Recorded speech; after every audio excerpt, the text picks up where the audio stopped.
অন্ডাল বিমাননগরীতে উত্তেজনা, জমিদাতাদের বিক্ষোভে উত্তাল এলাকা। অন্ডালের বিএপিএল কর্তৃপক্ষ তারা তাদের প্রতিশ্রুতি রাখেনি, সেই কারণেই শনিবার অন্ডাল বিমানবন্দর থেকে টামলা পর্যন্ত বিমাননগরীর মধ্য দিয়ে যে নির্মীয়মান রাস্তা, সেই রাস্তার কাজ বন্ধ করে বিক্ষোভ দেখালো জমিদাতারা।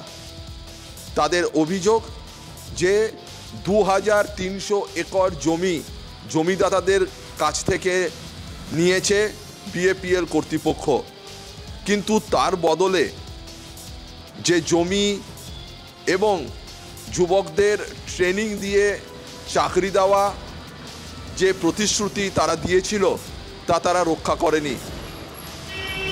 বর্তমানে বেশ কিছু জায়গা তারা জোরপূর্বক হস্তান্তর করতে চাইছে বলেও অভিযোগ। তাদের দাবি, একদিকে যখন মুখ্যমন্ত্রী মমতা বন্দ্যোপাধ্যায় বলছেন যে জোর করে কোনো জমি নেওয়া যাবে না, তখন তার উল্টো দৃশ্য চোখে পড়ছে অন্ডালে। তাদের অভিযোগ যে জোর করে সেই জমি তাদের কাছ থেকে ছিনিয়ে নেওয়ার প্রচেষ্টা শুরু হয়েছে, সেই কারণেই তারা রাস্তায় নেমে প্রতিবাদ করছেন। অন্ডালে এই জমিদাতাদের বিক্ষোভকে কেন্দ্র করে অশান্তি ঠেকাতে এদিন বিশাল পুলিশ বাহিনী ও কমব্যাট ফোর্স মোতায়েন ছিল।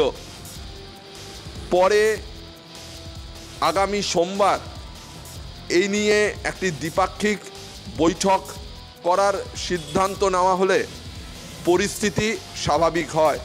পশ্চিম বর্ধমান থেকে বিশ্বজিৎ ঘোষ, নিউজ টাইম।